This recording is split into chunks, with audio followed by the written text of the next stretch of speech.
Welcome to Norfolk Nights with your host, Alan Partridge.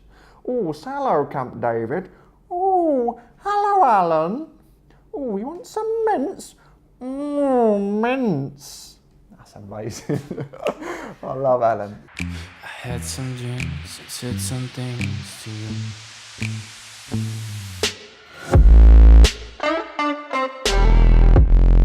Going down.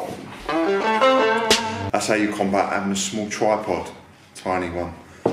So back from New York City, 2 days back. No jet lag, very good. Falling a little sleep when I got back the first day, because we landed at like 10 a.m. UK time, which was 4 hours behind to do the maths.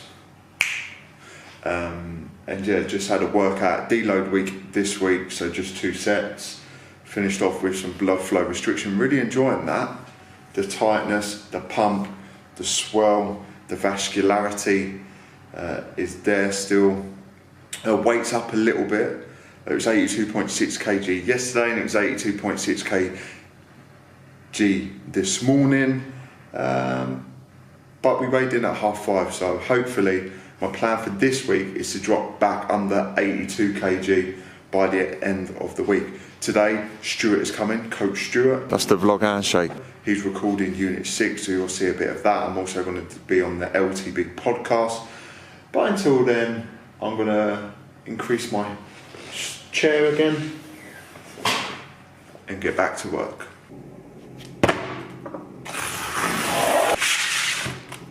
The crowd. Ben Escrow gave me this, my business partner. I shall read it. Gustave Le Bon, The Crowd. Hopefully it's better read than it looks, because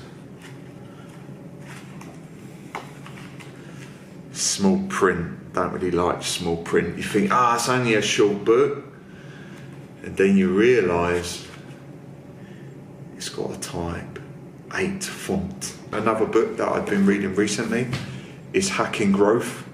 Obviously, we got a growth hack. I just started reading this one again. Basically, when I say reading it, I've read it before, and I've actually using Google Docs with the voice recognition, and even with a South East London Cockney accent, it does pretty good of picking up some of the lingo. Not all of it, and if you do put swear words in, it puts little asterisks. Just off to pick Coach Stuart up. Said he's downstairs in front of the coffee thing. We will see. We will see. Stuart? I think it's there. I'll take the stairs.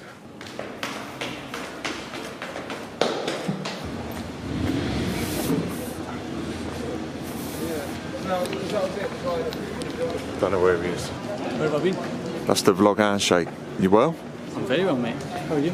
I'm Stuart Aitken, and I'll be taking this part of the Study by Science course. Now I'm going to start this off with a quote from James Clear. Everybody knows that is not the same as everybody does that. You watch Peaky Blinders?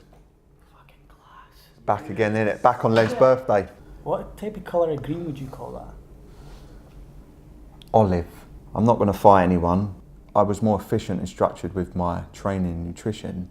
I think it translated over into the business. So basically, now that I'm not prepping, if we get not very good sign-ups in March 2018, I'll be like, fuck this, I'm dieting every single year. And adaptability is key, because the environment is changing around us all the time. There's new features on social media.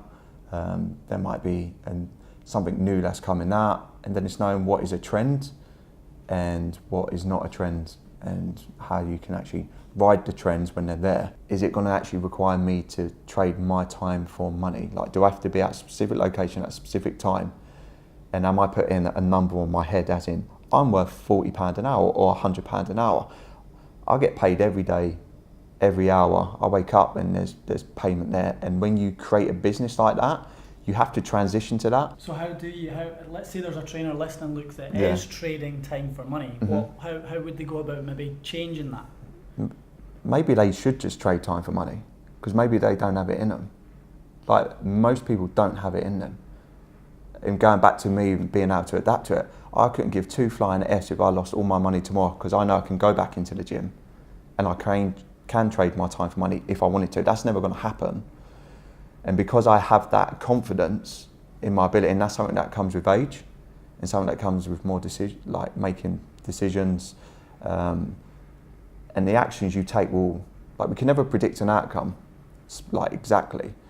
But we know if we follow the process, like if we know we're in a caloric deficit and we lift weights and we increase activity levels, we don't know exactly how much weight we're going to lose, but we have a good range of, if we just follow the process, the result will be what it will be, and it shouldn't be anything more and it shouldn't be anything less.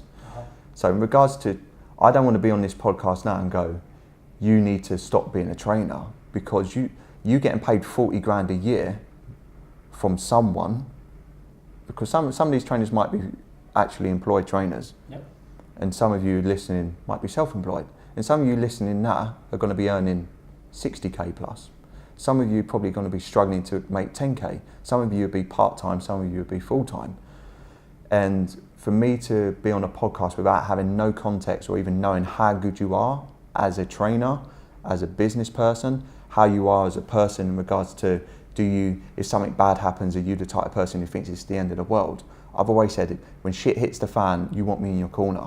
If you look at everything, you look at Facebook, they've got market share. If you look at your personal trainer in your gym, how many trainers are there? And I bet there's one standout trainer, or like 20% have 80% of the clients. And what I find is with most personal trainers is they get into it for the wrong reasons, because they used to be overweight. And because they got into the gym and they lost 8 stone, they now want to help other people, which is good because their heart's in the right place. But then they just might not have it.